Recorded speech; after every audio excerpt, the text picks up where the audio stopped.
ისმის ჩემი ხმა? 3, 2, 1. ვიწყებთ. მართლა აი ამ რეფორმებზე და ყველაფერზე რომ საუბრობთ, თქვით რა ეს რაღაცა 12 წლიანი გეგმა გაიწერა და კი გეთანხმებით რომ ხანდახან არა ხშირ შემთხვევაში წარმოუდგენელი არის ხოლმე რომ თქვათ და დავგეგმოთ, იმიტომ რომ რაღაცა unpredictable რაღაცები შეიძლება მოხდეს ამ დროის განმავლობაში და რაღაცები სხვანაირად წავიდეს. თუმცა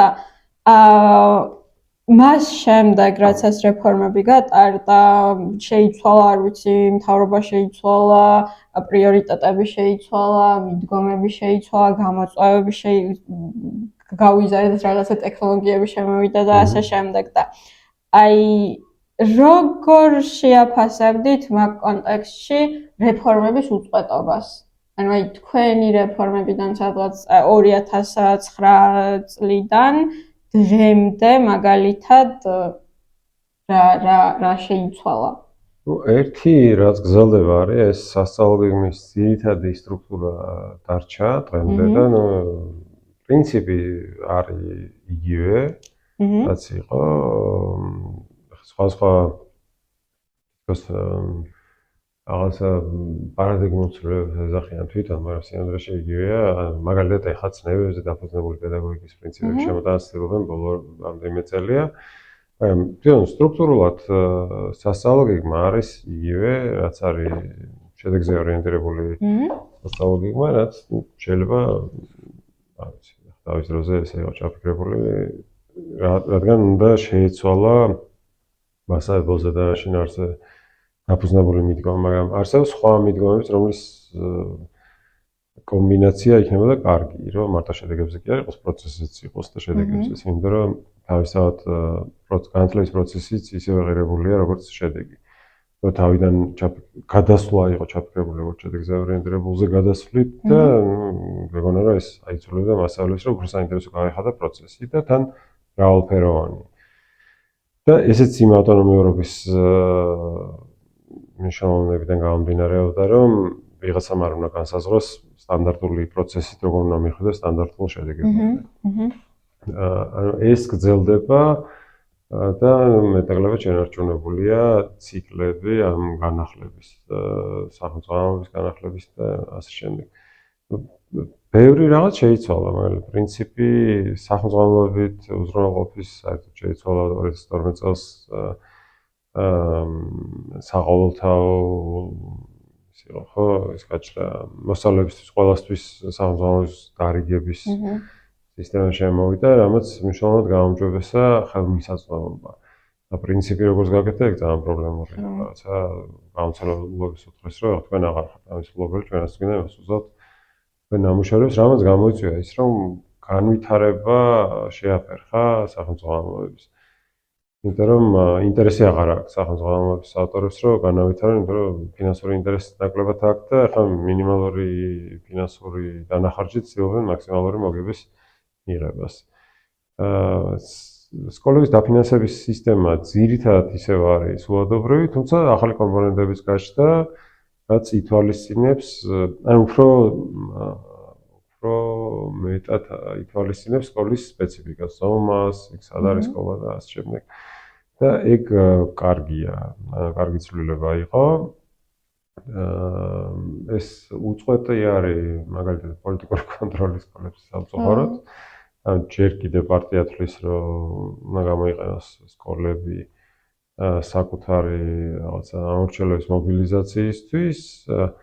უწყვეტია მასწავლებლების მიმართ დამოკიდებულებაც, რომ ესენი არიან ადამიანები, რომლებიც მინიმალურად უნდა გააღიზიანო და ანუ თავიდან აიცილო სკანდალი და პოლიტიკური რაღაცნაირად შეიწროება იმისთვის, რომ რაც შევა ადვილად მანიპულირებადები იყვნენ ეს მასწავლებლები. უწყვეტია ასევე ის პოლიტიკა, რომელიც ცდილობს რომ მინიმუმამდე დაიყვანოს მასწავლებლის პროფესიული გაერთიანებების როლი, მასწავლებლის პროფესიული პრაქტიკულად არ არსებობს საქართველოში, ან თუ არსებობს ყოველ შემთხვევაში არის გაწოდების მიღების ინსტრუმენტი და არა ასე ვთქვათ მასწავლებლების ინსტრუმენტი თავის დაცვისთვის და ასე შემდეგ. ან ჩვენ ვიცით მასწავლებლები, რომლებიც გაუშვიათ პოლიტიკური ნიშნით, ან უშუალო პოლიტიკური ნიშნით და არც ერთი განცხადება არ არის პროფესორებისგან, რომელიც და არც ერთი მოქმედება არ არის, რომელიც დაიცავდა მასწავლებლებს აქედან. პროფესორებიც არის პრინციპში ერთი დიდი პროფესორია და კიდევ რამდენიმე პატარა და ძალიან სუსტები არიან. და ეგ არის სერიოზული პრობლემა იმისთვის, რომ მასწავლებლებმა საკუთარი უფლებები დაიცვან.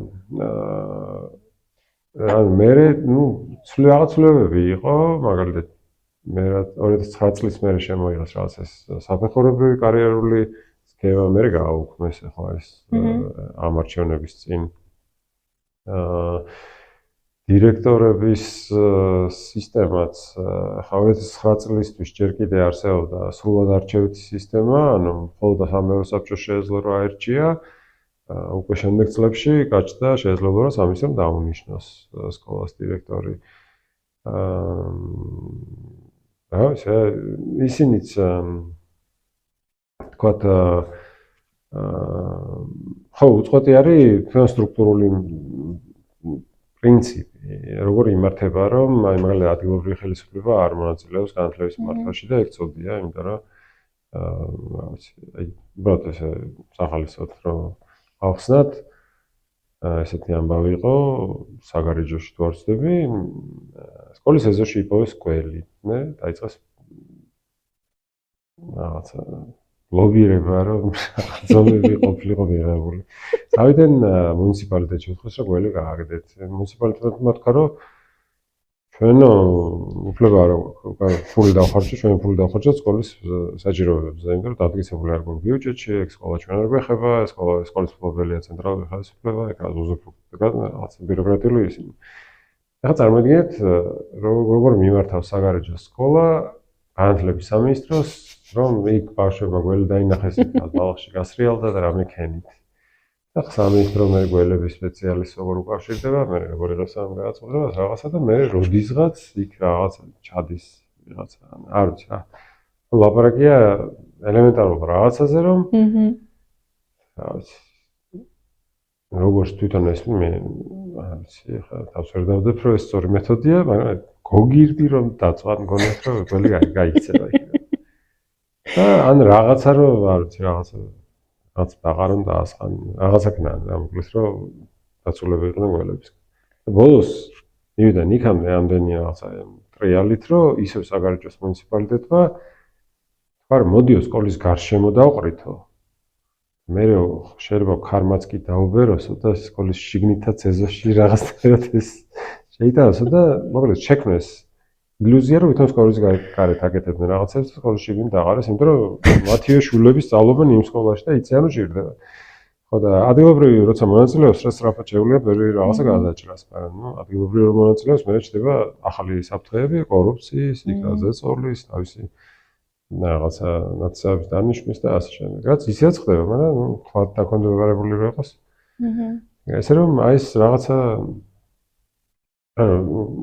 ბევრი რაღაც ნარჩუნდება და მოკლედ რა ცუდია ისინი სულ ნარჩუნდება. და რაც კარგია ხან არის, ხან არ არის, ხან ასე ხან ისე. ნუ რაღაცები იხვეწება, კიდე ეგეც არის რა. თქვა ტექნიკური მექანიზმები იხვეწება.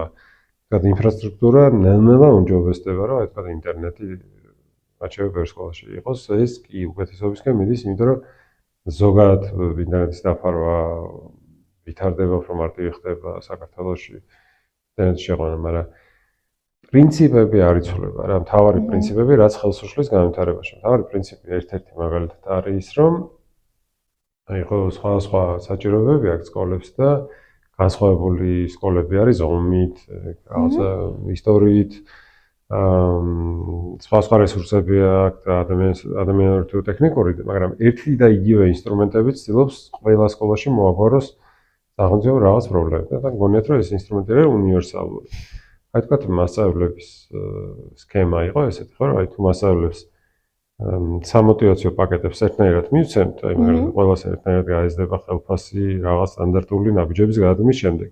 სოფელშიც, ქალაქშიც, მაღალმთაშიც, იქაც კურორტზეც, იმაშიც მიღრმებულ ადგილას ერთნაირად გამოიწვევს რაღაცნაირად მასწავლებლების мотиваციის ზრდას და ესე არ ხდება. ან მაგალითად არა მხოლოდ გეოგრაფიულად განსხვავებულ სკოლებში, არამედ თითოეული სკოლის შიგნითაც განსხვავებულად უდგებიან, ხო? ახალბედა მასწავლებელს და კარიერის ბოლოში მყოფ მასწავლებელს რაუნები ეხლა თქვენ უნდა დაიწყოთ განვითარება, თქო, არ იმუშავებს ვიღაცაზე, ვინც 5 წლის მერე აპირებს რომ დაამთავროს სწავლა. იმას რაღაც სხვა ფუნქცია უნდა შესთავაზო, განვითარება კი არ უნდა შესთავაზო, უნდა შესთავაზო, რომ რაც იცის, ის გადასცეს ახალ ხალხს, რომ ის განვითარებაში ერთმანეთს დაეხმარონ. ან თქვა რომ კი ბატონო, რა თუ გინდა განვითარება, კი ბატონო, ან იქნებ რაც კიდე გინდა განვითარება, მაგრამ თუ არ გინდა, ესეც გვესმის ბატონო. პრობლემიდან არ იწყება ხოლმე პოლიტიკა, ხშირ შემთხვევაში იწყება ხოლმე ან პოლიტიკის დაგეგმა არ იწყება ხოლმე კონკრეტული პრობლემიდან, იწყება ხოლმე ხშირ შემთხვევაში საინტერესო იდეიდან. აი მაგალითად ლოგიკური არის, როცა ამბობ, რომ აი მაგალითად ბავშვს კითხვა უჭირთ, ამიტომ ჩვენ რაღაცებს შეგვიძლია გავაკეთოთ, რომ პრობლემის მოგვარებაზე ვიმუშაოთ, აი მაგალითად რა ვიცი. ადაპტირებული წიგნები იმასაც გამოვცეთ, საცირთულების მიხედვით იქნება წიგნები, ან მასწავლებლებს რაღაც ვასწავლოთ, ან რაღაც ინტერნეტ რესურსები შექმნათ, ან რაღაცები გავაკეთოთ, ხო და მაგრამ პირიქით არის ხოლმე რა, აი მაგალითად იწყება ხოლმე იდეით, რომ აი ადაპტირებული წიგნები ხო გაი რაღაცაა რა, აი რა მაგარია რომ სკოლებში იყოს და რისთვის გინდა ამის შეტანა. ეს შევა არც არავინ არ იცოდეს, აი მე ჭადრაკი ხო მაგარი რაღაცაა ბავშვები, აი ჭადრაკი რა, ვინ ჭადრაკი იცის? აუ ჩვენ ჩემპიონები ყავდა ჭადრაკში და რაღაც.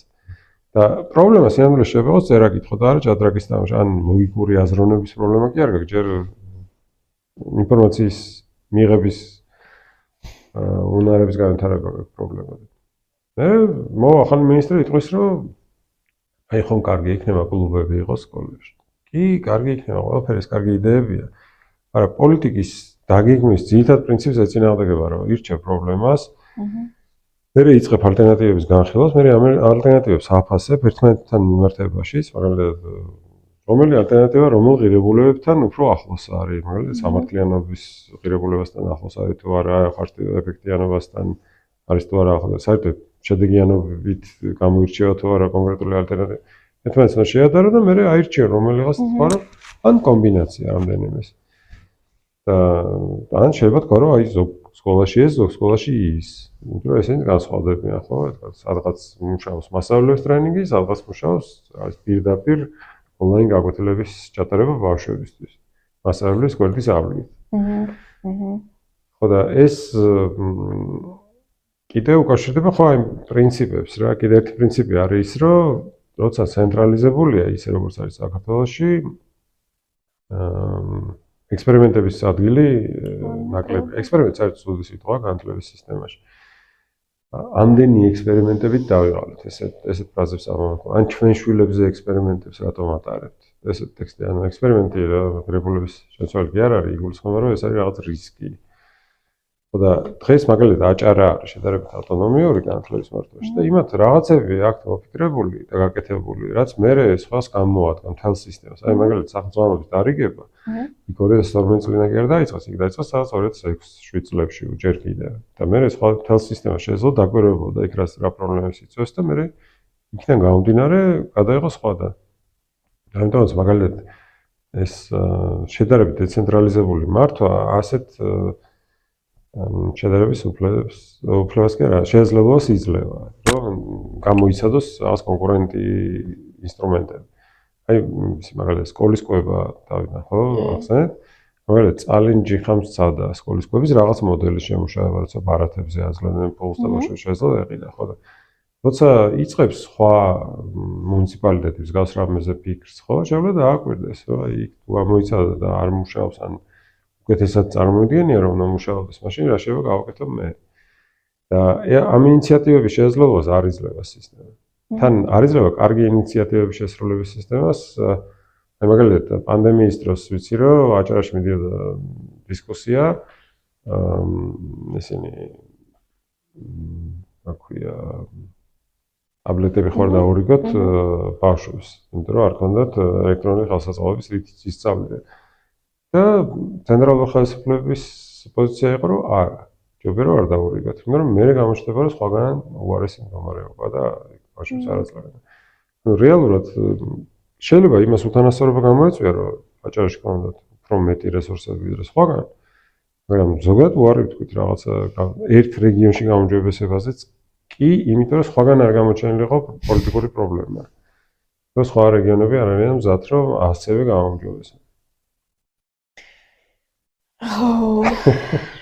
ძალიან საინტერესოა ეგ ყველაფერი და უბრალოდ აი ჩემი გამოცდილებიდანაც რაც განვიცდი, ახლა მე მაგალითად თავიდან სოფლის სკოლაში დავიწყე სწავლა, სადღაც მე-3 კლასამდე მანდ ვიყავი, მერე გორში შედარებით დიდ ქალაქში გადავედი სასწავლებლად და მე-8 კლასამდე მან ვსწავლობდი და მერე უკვე თბილისში გადმოვედი და ნუ აქ დავამთავრე სკოლა და აი მაგ ყველაფრისთან ეს რეფორმები მგონი არა ჩემი მოსწავლეობის პერიოდში ხდებოდა.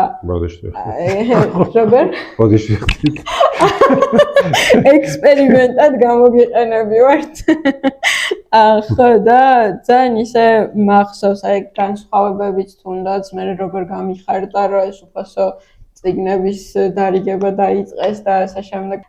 თუნდაც აი ინფრასტრუქტურაზე ლაპარაკობდით და თუნდაც ის რომ რაღაც პერიოდი იყო როცა მერხები და სკამები შეიცვალა და ეგეც ძალიან ისე მახსოვს, იმიტომ რომ მანამდე ძალიან არაკომფორტული იყო ხოლმე ეს 45 წუთი ჯდომა იმ სკამებზე და ასე შემდეგ და ეგეც ძალიან ისე მახსოვს, თუმცა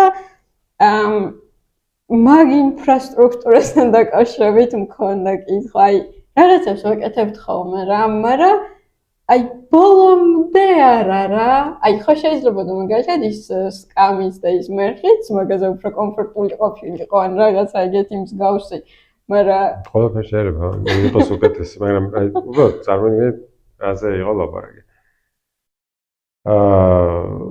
ანუ არსებობდა ძველი მერხები, 2 კაციანი, ზოგან იყოს ძალიან ძველი, აი მართლა 2 კაციანი სკამიც რა, 2 კაციანი მაგიდაც, იშვიათ შემთხვევაში იყო ეგენი შემოშენა, ძირითადად იყო 2 კაციანი, 2 ბავშვიანი მერხი და 2 ცალსახე სკამი, რომელიც ხო, ნუ უფრო გადაადგილებადი იყო. მაგრამ იდეა რომ აი მაგალითად ერთ ბავშვიანებზე გადასულიყავით, შემთხვევით არ მოსულა რა, იმიტომ რომ ეგ იყო დაკავშირებული ზუსტად იმ სასწავლო პროცესის წარმოდგენაზე, სადაც ბავშვები უფრო ხშირად უნდა მუშაობდნენ ჯგუფებში, უფრო აქტიურები უნდა იყვნენ.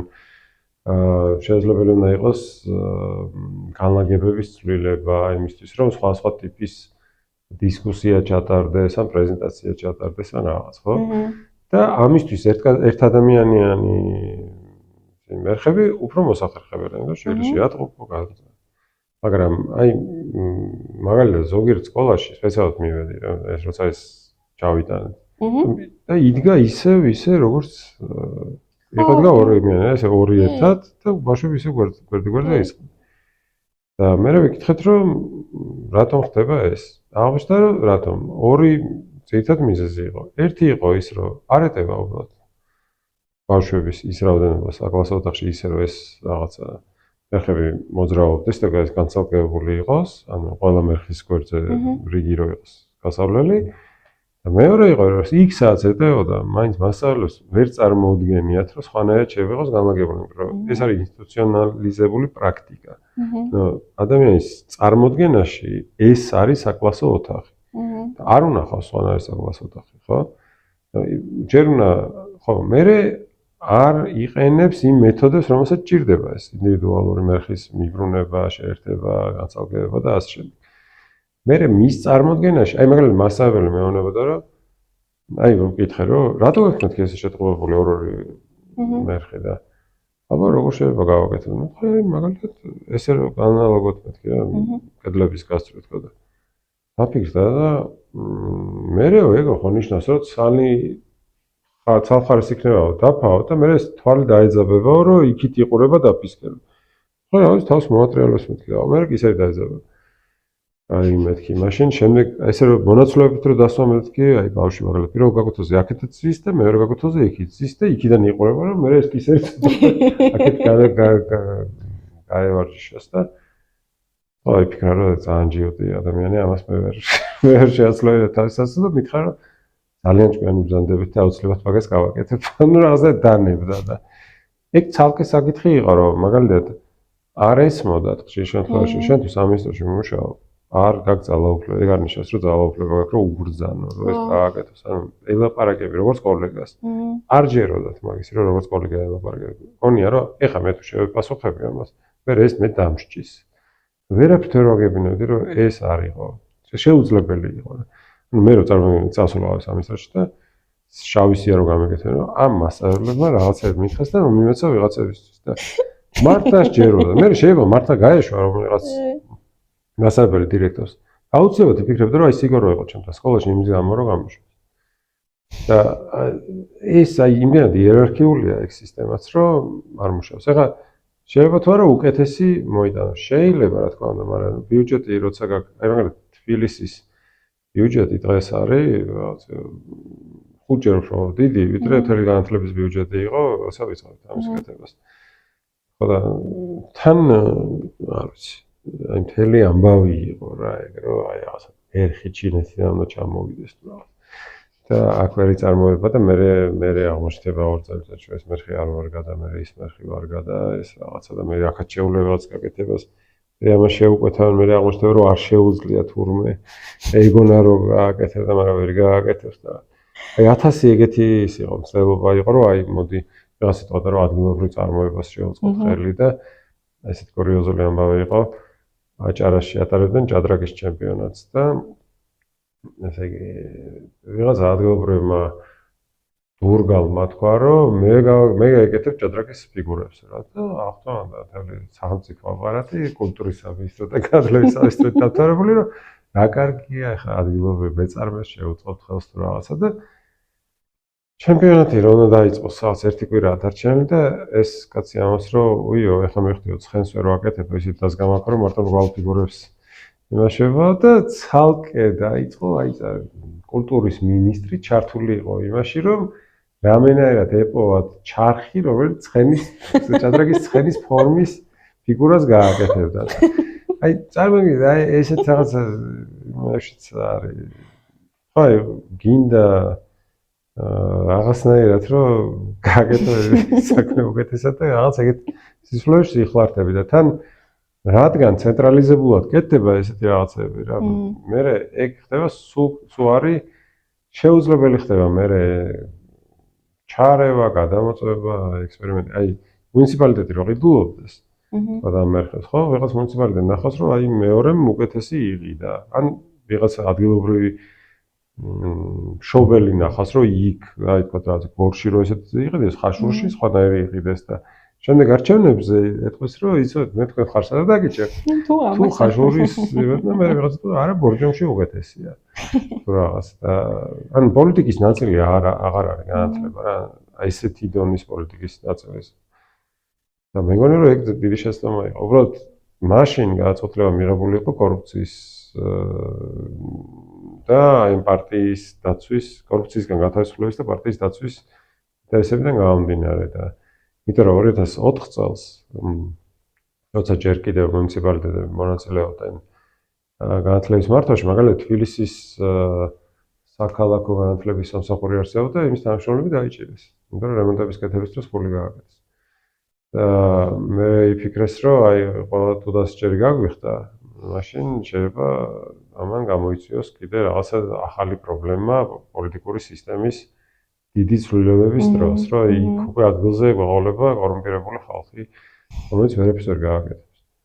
რომ ბევრი ეგეთი რაღაც იყო. მე იყო შიდა ბრძოლებიც, რომელიც ხელს უშლიდა რაღაცას რა, მაგალითად ეხა შეიძლება უბრალოდ წარმოუდგენელი იყოს დღევანდელი პოლიტიკური სიტუაციიდან გამომდინარე, იმიტომ რომ ეგეთ რამე არ გვინახავს, მაგრამ აი მაგალითად მართველი პარტიის წარმომადგენლები პროკავშირებთან ერთად მართავდნენ შეხვედრებს, სადაც ამბობდნენ, რომ განათლების რეფორმა არ გატარდება.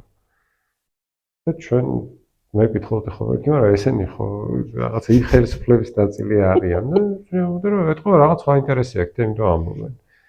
და მაგალითად ერთ-ერთი ადამიანი, რომელიც ეხლაც თანამდებობაზე იყო განათლების სფეროში, არ მაგრამ ძალიან მნიშვნელოვან სფეროში, მაგალითად ზოგადი განათლების კანონის განხილვის დროს ამბობდა, რომ ეს კანონი არც ერთ შემთხვევაში არ დამტკიცდება და მეორე დღეს თქვა, რომ კიო გავასწორეთ, წინაღამის ვიმუშავეთ და გავასწორეთ და ეხლა იდეალურ მდგომარეობაშია და რო ვიკითხე, რომ ეს რატო შეცვალა თავისი რიტორიკა, ესე მითხრეს, რომ აგერო ტელევიზორი ჭართი სახელმოს და მიხვდება ჭართი ტელევიზორი და გამოაცხადეს, რომ ეს ადამიანი დანიშნეს ერთ-ერთი მხარის გუბერნატორად. და პირად სარგებლისთვისაც ბევრი რაღაცა კეთდებოდა, ხო, ესეთი რაღაცები და ასეთ პოლიტიკურ სისტემაში ძალიან რთულია მუშაობა. ამიტომ ხუთი წელი ვიმუშავე და მე ვთქვი, რომ საკმარისია, ახლა საკუთარ შვილებს მიხედავთ, კვლევას მიხედავთ, უნივერსიტეტს მიხედავთ და წამოვედი. გამოძახილი იყო, რომ წინააღმდეგობით დაიღალეთ თუ წინააღმდეგობაც იყო ნამღლელი, მაგრამ მაშინ ჯერ კიდე იყო ილუზია, რომ რაღაცა საფუძვლები ჩაეყარა სისტემას, რომელიც მერე წესით უნდა ინსტიტუციონალიზება მოხდარიყო იმ რაღაცა პრაქტიკის მართვისაც და ასე შემდეგ.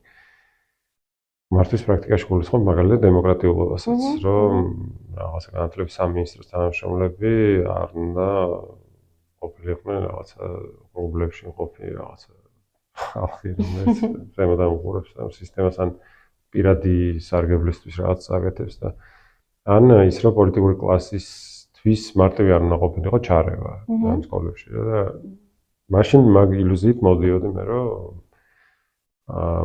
რაღაცნაირად ეს ზღუდეები აღმართული იყო, საყრდენები შექმნილი იყო სისტემისთვის და ასე შემდეგ და მე მივხვდით რომ ცოტა გულუღბილო ის იყო წარმოდგენა, იმიტომ რომ მე რო წამოვედი, მე ისეთი ხალხი მოვიდა განათლების სისტემაში, რომ მაგალითად ჩემი წამოსვლიდან 3 თვეში რო დავბრუნდი, უბრალოდ შენობაში, ვიღაც ანახავთ, მითხრას რომ აი ამ კიბეზე მარტო მინისტრს აქვს უფლება რომ ავიდესო და ეს ხდება იმ პირობაში, როცა 3 თვით ადრე ნებისმიერ ადამიანს შეეძლო რომ მინისტრის კაბინეტში შესულიყო რა და ეთქვა ხوارწელია თქო.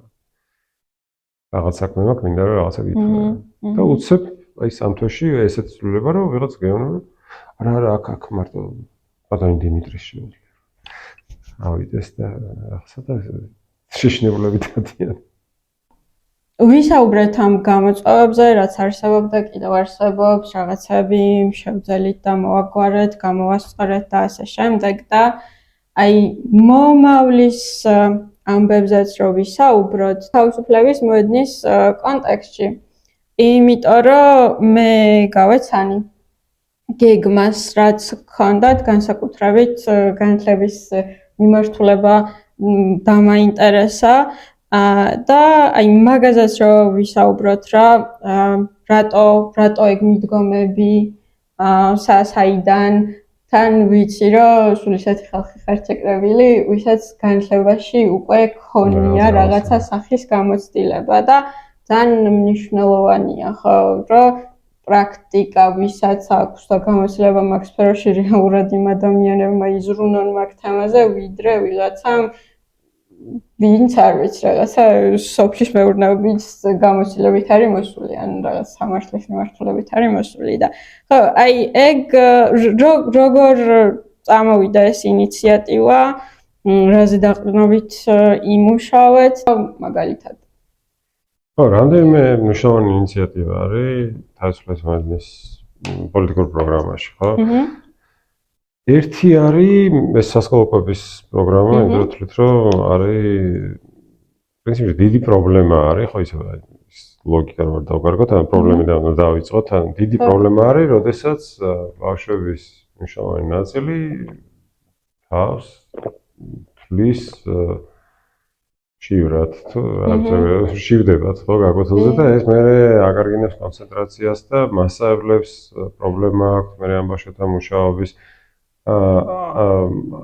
ბავშვების ესე იგი ეს წარმოუდგენიათ ხოლმე რომ ეს პრობლემა აქვს მხოლოდ იმ ბავშვებს ვისაც ამ მშობლები არ ყავთ ან სახში გაჭირვება აქვს და ესე არ არის ანუ ბავშვების ნაწილი რომლებსაც მშვენიერი შესაძლებლობები აქვს ფინანსური თვალსაზრისით ისინიც ხშირად მოდიან სკოლაში, იმიტომ რომ ან დილით არ არიან მშობლის ჯამას, ან მშობლებს წინათ არ დგებიან დროზე დაეხმარონ ბავშვებს, რომ მომზადებული წამოვიდეს და ასე შემდეგ და მე სადღაც 11-12 საათისთვის იწყება უკვე რაღაცა იმისი აქ მუცლის მოილი და ბავშვების წრიალი და ზოგს მერეგული მისთვის და ეს პრობლემები არის.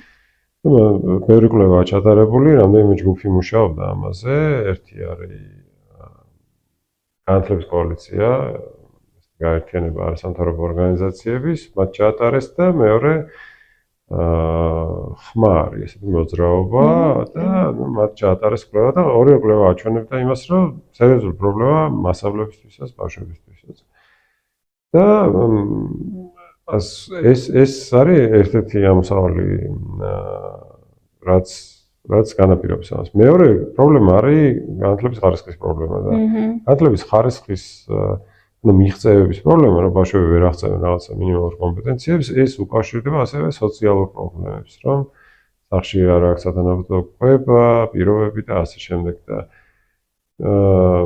ასევე ბევრ სხვა რაღაცებს უკავშირდება, მაგალითად სკოლის ზოგადად როგორც სოციალური ინსტიტუტის როლს, აი მაგალითად პანდემიის დროს გამოჩნდა, რომ სკოლაში ყოფნა ბავშვებისთვის არის ასევე ძალიან მნიშვნელოვანი ოჯახის წევრების შესაძლებლობისთვის, რომ დასაქმდნენ, რაღაც რაღაცები გააკეთონ და ასე შემდეგ, იმიტომ რომ ის დრო როცა მცირეწლოვანი ბავშვი არის სახში, მოითხოვს ასევე დასრულის ყოფნას სახში და რაღაც პირობები უნდა შეექმნა და მგონია რომ ეს სასკოლო კვების პროგრამა ბევრ სხვა პრობლემას ეხმიანება. ეს კვება თან რა ვიცი ბევრ ქვეყანაში არსებობს, ბევრ საზოგადოებაში არის გამოცდილი, მათ შორის საქართველოშიც კი სხვა ფორმით და არა მარტო კერძო სკოლებში, არამედ საჯაროებშიც და არა მხოლოდ ეხლა, არამედ ჩემ ბავშვობაშიც. ან ჩემ ბავშვობაში სასკოლო კვების პროგრამა არსებობდა, არ იყო უფასო ოჯახებისთვის, თუმცა იყვნენ ოჯახები, რომელსაც არ უწევდათ გადახდა. და მე მახსოვს, რომ აი პირველ კლასში შემოდიოდნენ გაკვეთილებზე, ის ჰქონდათ ლანგარი და კორჟიკი და ენა და რაღაც ეგეთი ისინი იყო სამკუთხედი. ეს სამი რაღაც არსებობდა, კორჟიკი, ენა, სამკუთხედი. და ბავშვები რაღაცა დიდ შესვენებაზე იქ მძლავდით რაღაცებს და იმიტომ რომ ბუფეტში გავაყვან გადაგვივლდნენ უბრალოდ კლასელები გადაგთელავდნენ და ხო და ამიტომ იქ საკუთარ საკლასო ოთახებში. ხო და მგონია რომ ეს ბევრი მიმართულებით შეიძლება იყოს სასარგებლო და თან იყოს განმავითარებელი არა მხოლოდ ფიზიკურად ბავშვების წარმოების სისტემისთვისაც, იმიტომ რომ უფრო გაიზრდება სკოლის მიმზიდველობაც ოჯახებისთვის, რომ გამოუშვან სკოლებში ბავშვები და არ დატოვონ სახში და მე ეს დაეხმარება ნაკლები გასტენები იყოს, მე უფრო მეტად იყვნენ ჩართულები, თან გაკვეთილებზე უფრო კონცენტრირებულები იყვნენ და ზოგადად სახელმწიფოც რაღაცა ისეთი გააკეთოს, რაც მართლა აზრი აქვს და მართლა შედეგი ექნება და არა რაღაცა ჩვენ გვინდა რომ ყველა მასწავლებელს ჰქონდეს ღირსეული პირობები და არ ვიცით რა იგულისხმება. მეორე მნიშვნელოვანი პროგრამა, ანუ ბევრი სხვა რაღაცა საკითხია და დიდი ჩამონათვალია, მაგრამ მე მგონია რომ ერთ-ერთი ყველაზე მნიშვნელოვანი ნაწილია ის, რომ დღეს მაგალითად სისტემის განვითარებაზე არ არის ორიენტირება აღებული. ანუ გვინდა ცალკე პრობლემები მოვაგვაროთ, მაგრამ განვითარებადობა და აი ტემპი რო დაჩქარდეს, ამაზე არ მიდის სრულმა. ახლა ეს ორი რაღაც შეიძლება გავაკეთოთ თუ გითხავთ სისტემის სპეციალისტებს. ერთი არის რომ უნდა მოხსნათ ბარიერები, რომელიც ხელს უშლის განვითარებას და მეორე არის ახალისება უნდა მოხდეს განვითარების უკვე მიზანმიმართულად. და ესეთი ორგანიზაცია ან ორგანო ან რაღაც ნაწილი სისტემის არ არსებობს, რომელიც განვითარებაზე არის ორიენტირებული. ან ყოველ შემთხვევაში არ არსებობს ისეთი ორგანო, რომელსაც განვითარება მთავარი პრიორიტეტია. არის ცალკე მასწავლებელთა სახლი, რომელიც თან კონტროლის და ორგანიზების საკითხები ეხება, თან განვითარება არის ხარისხის განვითარების ცენტრი, რომელიც ძირითად კონტროლზე გადასული, მაგრამ აი რომ ვიკითხოთ, აი სამინისტროს ცენტრალური აპარატია, კვლევითი გამოცდების ცენტრია, განათლების კვლევების ცენტრია, ეს მასწავლებლის ცენტრია და ასე შემდეგ. რომელია ის, რომელიც რეალურად აერთიანებს ყველა აი ამ სხვადასხვა ძალისხმევას და სკოლების განვითარებაზე ზრუნავს, მაგრამ რეალურად არც არის ესეთი. აი სკოლამ რომ უნდადეს რომ მიმართოს, რომ აი ჩვენთან ესეთი და ესეთი პრობლემებია და აი რა შესაძლებლობა არსებობს, რომ ჩვენ ეს პრობლემები გადავჭრათ, არც ერთი მოპასუხე არ არსებობს კონკრეტულად. და მაგალითად ჩვენი პროგრამის ნაწილია, რომ შეიქმნას ფონდი განათლების განვითარების, რომელიც გააერთიანებდა ამ ძალისხმევებს და იმისთვის, რომ აი მაგალითად თუ გინდა STEM-ის მიმართულების განვითარება, კი ბატონო, აგერ არის რა, ეს STEM-ის მიმართულების განვითარება გულისხმობს ბევრი სხვადასხვა ძალისხმევის კომბინაციას. მაგალითად ინფრასტრუქტურაზე სხვა ორგანიზაცია პასუხისმგებელი, მასწავლებლების სხვა არის, ასე ქვია, სასწავლო გეგმებზე სხვა ორგანიზაცია და ეს ყველაფერი ერთმანეთზე არც ელაპარაკებიან წესია. მაგალითად, ახალი სკოლის აშენების დროს ახალი სასწავლო გეგმა რა იქნება 5 წლის მერე გათვალისწინებული არ არის. იმ სასწავლო გეგმაში შეიძლება სულაც არ გჭირდებოდეს ამდენი საკლასო ოთახი ან საკლასო ოთახის ფორმა სხვა უნდა იყოს ან მოცულობა, ხო რა. და ამასაც ხედავთ ხოლმე, რომ რაღაც ახალ სკოლებს რო ხსნიან, უცებ შეატყობ, რომ რაღაცა ისე ვერ არის მოწყობილი, როგორც შეესაბამება იმ განცხადებებს, რაც აკეთებს სამინისტრო. და იქ სხვა შორის ძალიან კარგად ჩანს, აი განათლების სამინისტროს ვებგვერდზე შეხვიდეთ, ნახოთ რომ ბავშვების ესეთი სურათები ესეს ხედან და ეს ისხან ჩემ ბავშვობაში, ეხლა ესე თუ დასვი ბავშვი, ესე იგი რაღაც აშკარად იმ იდეალებს არ შეესაბამება, ან ხო რაღაც მეინსტრიმინგი ხდება, იმისი გენდერული პირდაპირ საიტზე გოგო ის არის, რა ქვია, გოგო მზარეული, ბიჭი მეცნიერი, იქ რაღაც, აი, კარგად დააგვირდით სიმბოლოებს, როგორ არის განათლება ბანერებზე. და იქ რაღაცა ბიჭს უჭირავს რაღაცა და გოგო გვერდიდან უყურებს და ის არის მართველი და ასე შემდეგ. ხოდა, ამ პროგრამის ბევრი სხვა ნაწილებიც არსებობს, მაგალითად, მასწავლებლების ანაზღაურების სისტემის რაციონალიზაცია და მიღება ეკონომიკურ სისტემებთან, ხო რა? აი მაგალითად, ეხლა შეცვალეს მასწავლებლის პროფესიული განვითარების სქემა, რომელიც რაღაცა ორიენტირებს აჩენდა, რომ თუ გააკეთებს მასწავლებელი, თუ გააკეთებს რაღაც ნაბიჯებს, მის ხელფასი ამდენით გაიზრდება. ეხლა უკვე არავინ არ იცის ამდენით გაიზრდება და რას ხშირით და როდის. და მაგალითად ერთ-ერთი გზა ხელფასის ზრდის არის, რომ ეკონომიკურ ზრდას მიაბა, რომ მაგალითად ვიცი, კლიანში და პროდუქტის რაღაც ნაწილი იყოს, ან ინფლაციას მიაბა, ხო რა, ჩვენი პროგრამის ნაწილიც არის, რომ მაგალითად ინფლაციიდან გამომდინარე უნდა იყოს მინიმალური ზრდა მასწავლებლის ხელფასის. ასევე, რა ვიცი რა, ბევრი სხვა რაღაცა შეიძლება თქვათ, STEM-ი ახლა ჩვენთანაც არის, ჩვენი პროგრამის ნაწილი, მაგრამ თუმცა პრინციპი არის შესაძლოა, რომ დიფერენცირებული იყოს, რომ სხვადასხვა სკოლებს სხვადასხვანაირად შეეძლოთ საკუთარი ავტონომიის განხორციელება, ხო რა, მაგალითად მე თუ ანუ სკოლა თუ არის პატარა და სულ რამდენიმე ადამიანი მუშაობს იქ, ხო, იმ სკოლას არ უნდა ჭირდებოდეს ფინანსური მენეჯერის დაქირა, ამ შეიძლება მაგალითად განათლების რესურს ცენტრი აკეთებდეს ამას. ნუ ერთ-ერთი ყველაზე მნიშვნელოვანი საკითხია ეს პოლიტიკური კონტროლის მოშორება და დაცვა სკოლების და სისტემის. ანუ ერთი არის უბრალოდ თქვათ, რომ აი შევთანხმდით და არასდროს აღარ ვიზავთ უბრალოდ რაღაცას რა, არასდროს არ გამოიყენებთ სკოლებს და სხვა შორის ამ არჩევნების წინ რამდენიმე პარტიამ ხელი მოაწერა ესეთ დეკლარაციას. ჩვენი ინიციატივა იყო თავიდანვე, რომ შეთანხმება მოხდარიყო, რომ აი იმ შემთხვევაში თუ რაღაცა ძლიერი საქართველოს ნაწილი ვიყავით კოალიციის ჩვენ. მოვა ხელისუფლებაში, ან კოალიციურად, ან თუ სხვანაირად, არასდროს არ გამოიყენებს პარტიული ინტერესებიდან გამომდინარე სკოლას. და სხვებას მოაწერეს ხელი. მაგრამ ერთი არის ეგ და მეორე არის ინსტიტუციური მექანიზმები როგორ უნდა შექმნა, რომ ეს შეუძლებელი გახდეს.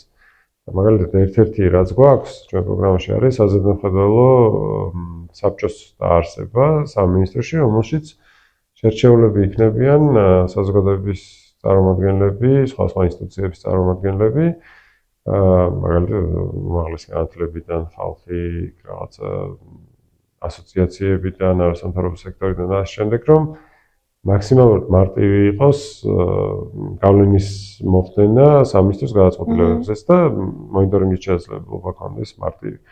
რომ ხეთნა არ დაჭირდეს ორგანიზაციას რომ შევიდეს და ნახოს სკოლაში რა ხდება, რომ რაღაცა ჟურნალისტ შეეძლოს მარტივად აიღოს ინტერვიუ სკოლის წარმომადგენლისგან, უნივერსიტეტის წარმომადგენლისგან.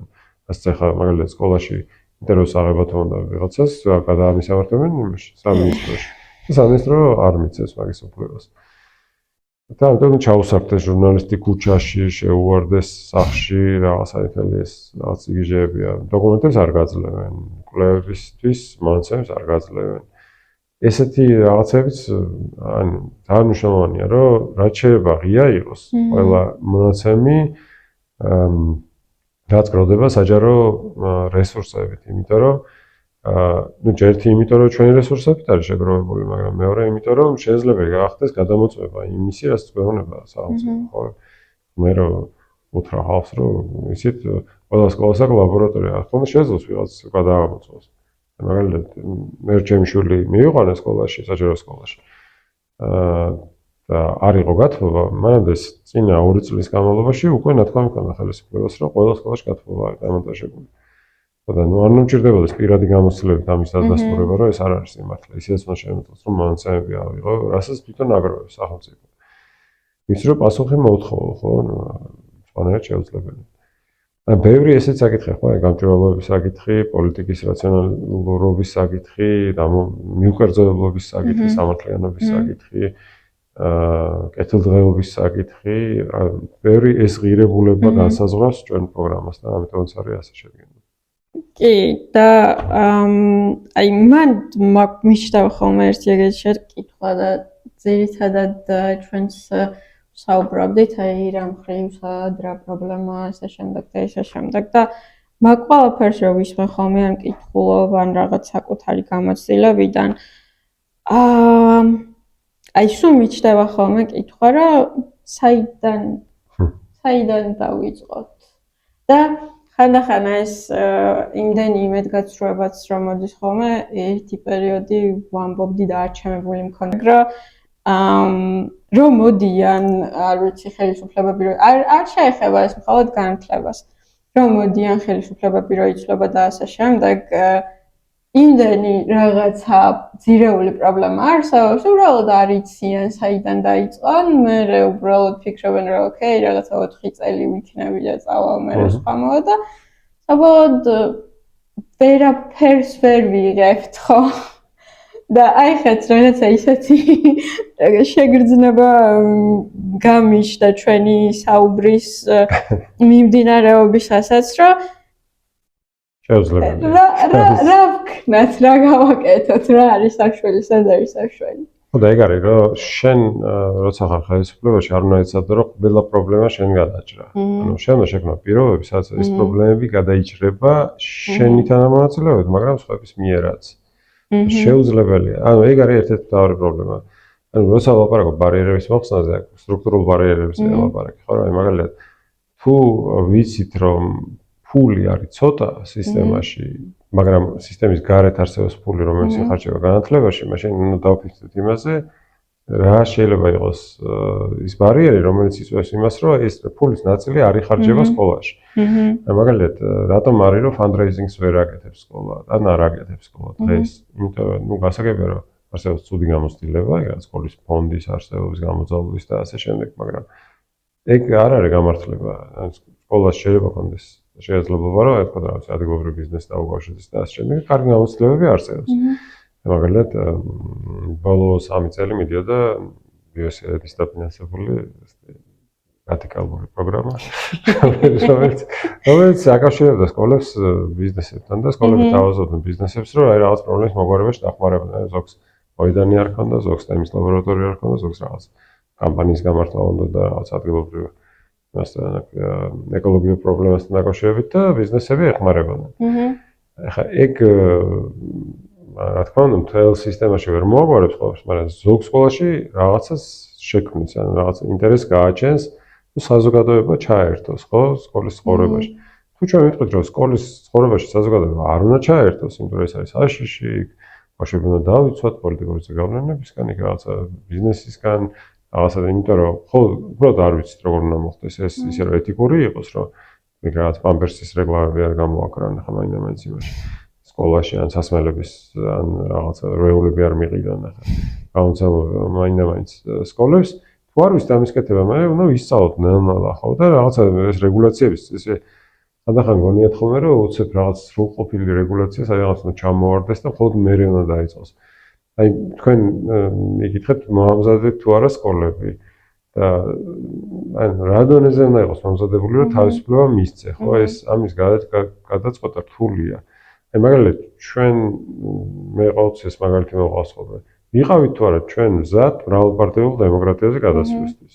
91-ში ვეთქვა რაღაცა ჯერ არ ხარ მზად, იმიტომ რომ არასდროს არ ხონიათ მრავალპარტიული დემოკრატია და ჯერ მოსახლეობაზე რაღაცა აი მაგალითად სანამ არ ისწავლით სკოლის სამეურნეო საბჭოს არჩევას, მანამდე პარლამენტის არჩევნებს ჩავატარებთ. ხო აი რაღაცა. ხო რაღაცა. ყოველდღიურობაში არ გამოდის ხო ახლა რაღაცები გასაგებია რომ შეიძლება ჯობდეს ჯერ მოემზადო, ჯერ ისწავლო რაღაცა, მაგრამ რაღაცები უნდა ისწავლო კეთებით.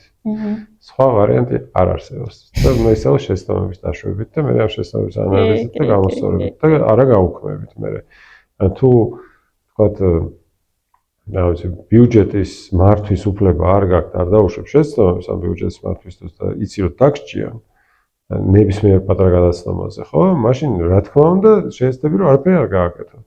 ანუ სტანდარტულად აკეთო ყველაფერი და ელოდებოდე ბრძანება ზევიდან, რომ მაგალითად რა ვიცი. მე ვიცი სკოლები, რომელსაც ფული რჩებათ ბიუჯეტში და აკლიათ რაღაცები და არ ყიდულობენ რაღაცებს. ეხლა იცის რომ კარგი იქნებოდა რა კონდეს ლეპტოპი, მაგრამ ლეპტოპს არ იყიდის, იმიტომ რომ შესყიდვების სისტემა იმდენად რთული რომ შეიძლება შეცდომა დაუშვათ და დაგიჭირონ. ან უკეთეს შემთხვევაში გაათავისუფლონ სკოლები.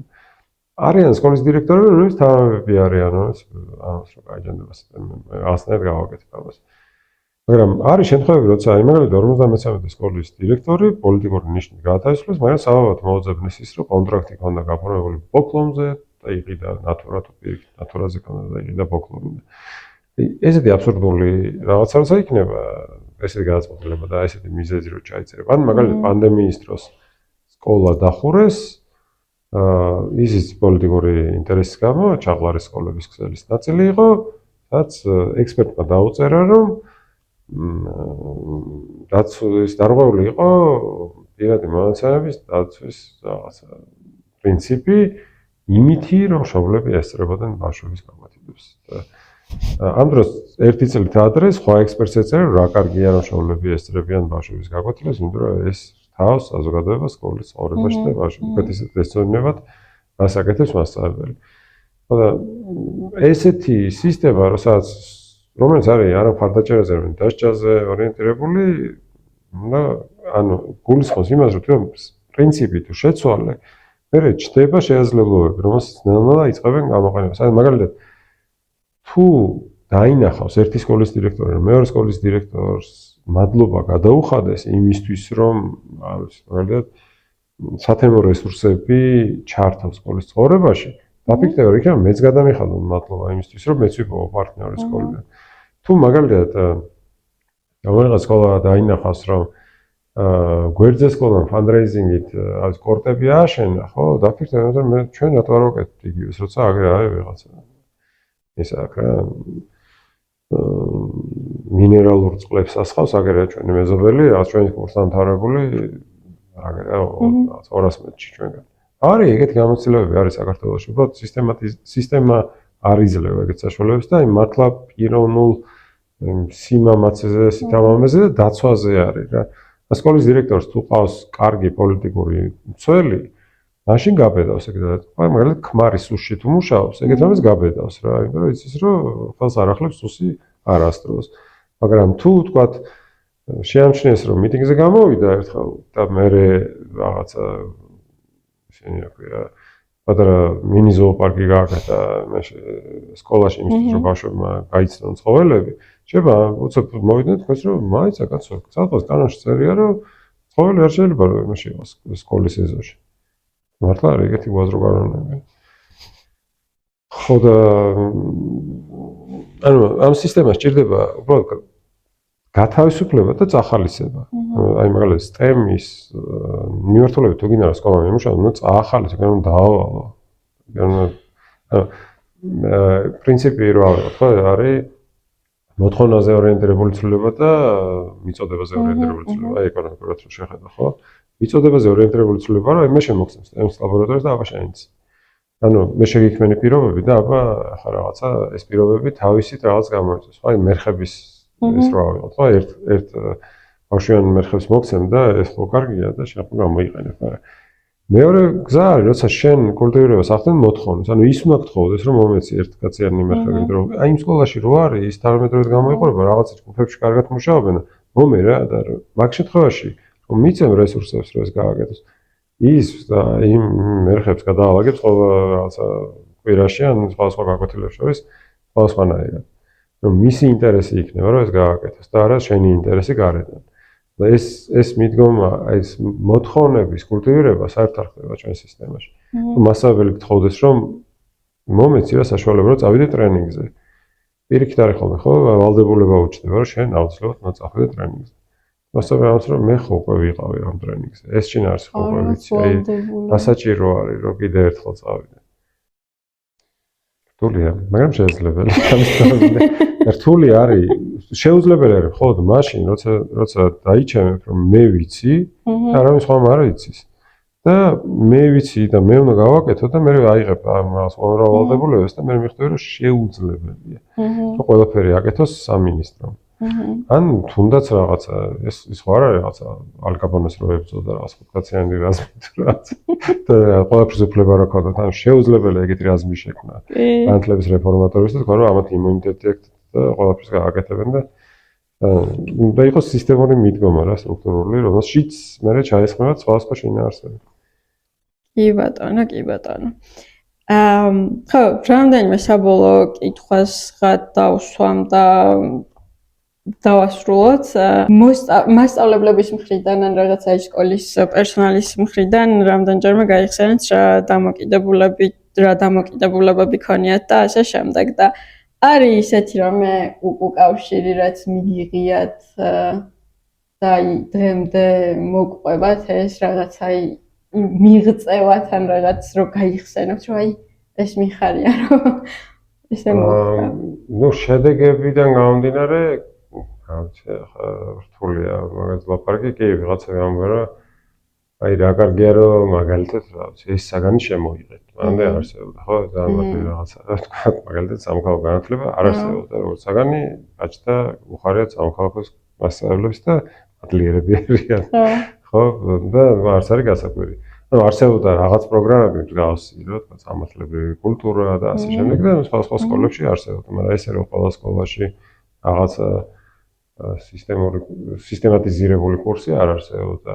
ან მაგალითად კი მომისმენია მაგალითად დაწყებით კლასებში შეფასებების ან რაოდენობრივი შეფასების გაუქმებაზე ან ამაზე მასწავლებლების ნაწილი აღმავლელი იყო, იმიტომ რომ ეს ბავშვებისთვის სტრესულია, რაღაცა ნიშნებს იღებენ და ასე შემდეგ.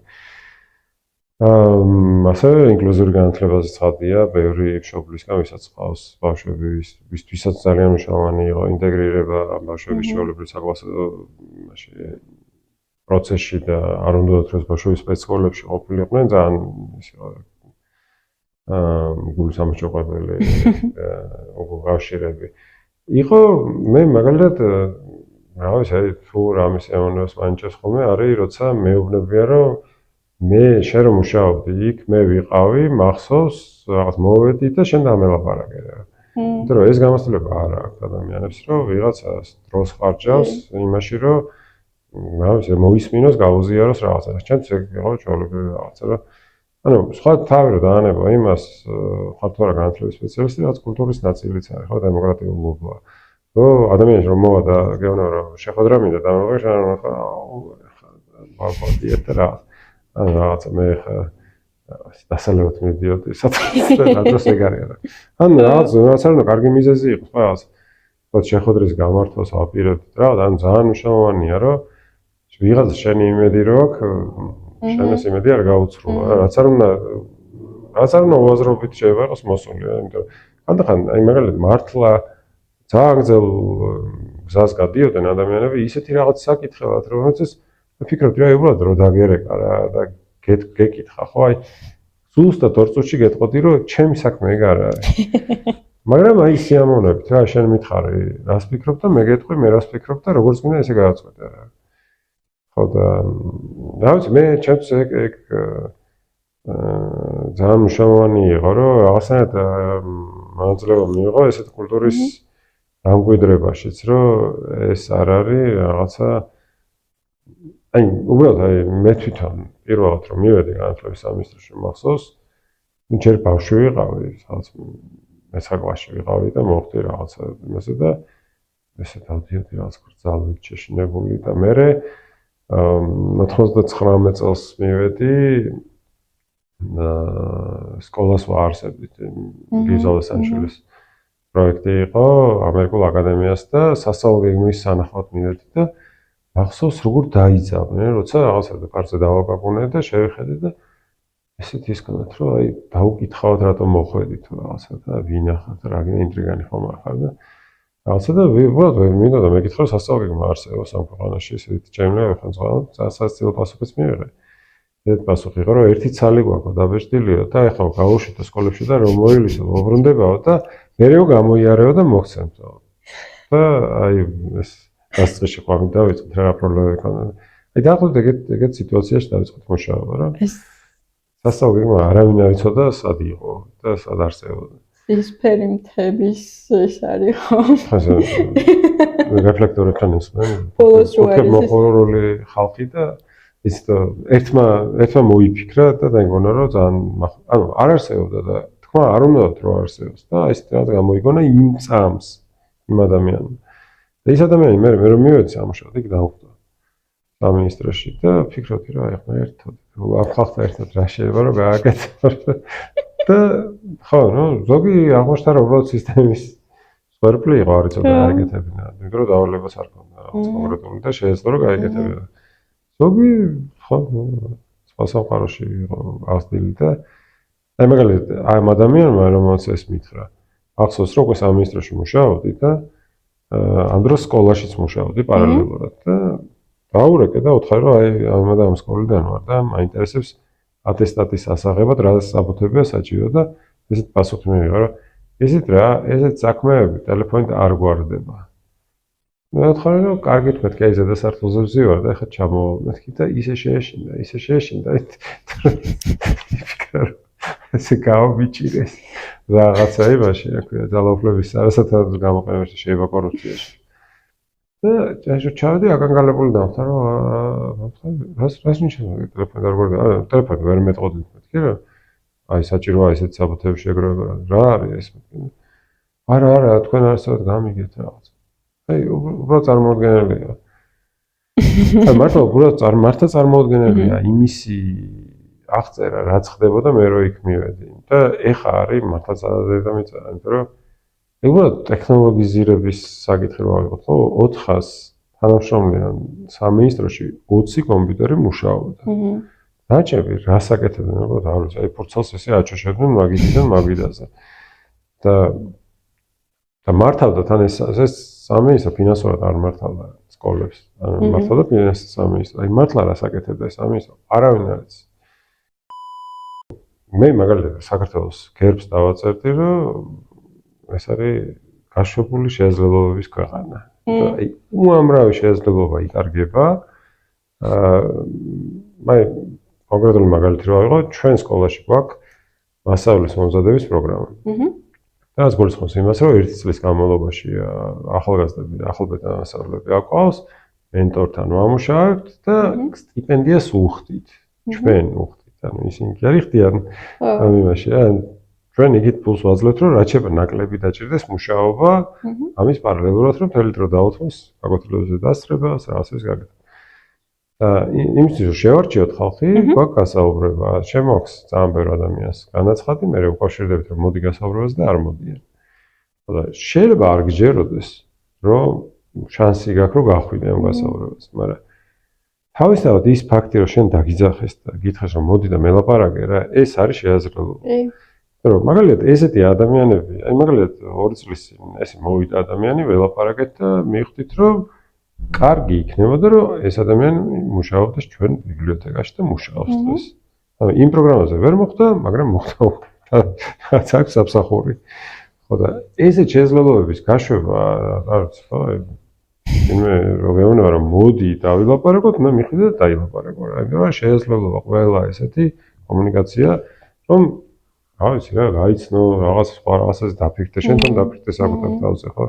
უამრავი რაღაც არის და ასე ხო ანუ თვითონ იმაშიც ოფიციალურ სტრუქტურებში მომუშავე ადამიანები ვერ ხვდებიან რომ ეს შესაძლებლობები არის გაშვებული, როცა იკეტები, როცა უკეტავს ხვებს შესაძლებლობას რომ ეს კონტაქტი კავშირი დაამყარონ ერთმანეთთან, რომ აი არ ვიცი რა რო გაუგებარია ხო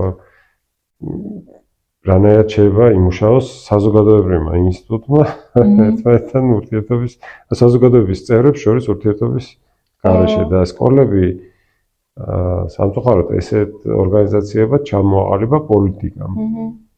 ერთ-ერთი რაც უნდა იმ კითხვაზე როგორ უნდა გამოსწორდეს, ეგეც არის რომ უნდა დავფიქრდეთ იმაზე რა არის ამ პოლიტიკის მახასიათებლები და მე ვცვალოთ ეს და ამ პოლიტიკის მახასიათებელი ერთ-ერთი ესეც არის რომ ჩვენ სკოლას უყურებთ როგორც ტექნიკური ამოცანის მქონე რაღაცა ინსტრუმენტს და არ არის ტექნიკური ამოცანა, საზოგადოებრივი ამოცანა. რაც გულისხმობს ბევრ სხვადასხვანაირ ურთიერთობის ადგილის ჩამოყალიბებას, ხო? აი მაგალითად ოჯახი ხო არის ტექნიკური ამოცანა, მე რაღაცა კალი კაცი შეიკრიბა, რაღაცა გააკეთა, ან კაცი სულისტიერი, მაგრამ სხვა გაგიბარი, ხო, ოჯახის, მაგრამ ტექნიკური ამოცანა არ არის გამრავლება, რაღაცა არც კეთილდღეობა, იქ რაღაცა გადაცემა, ტრადიციის გადაცემა, რაღაცა. ეს არის სოციალური ამოცანები, ყველაფერი, ხო? რომ თანაცხოვრობა მოხდეს საზოგადოების რაღაც ადამიანები ერთმანეთი იპოვონ და ასე შემდეგ. ესეთი საზოგადოებრივი ინსტიტუტი არის სკოლა, სადაც ადამიანი 12 წელი ატარებს თავის ცხოვრების. და ეს 12 წელი ძალიან ხანგრძლივი პერიოდია და ამ პერიოდის განმავლობაში ამ ადამიანების ირგვლივ არ არის სხვა ადამიანები და ურთიერთობა არ აქვს.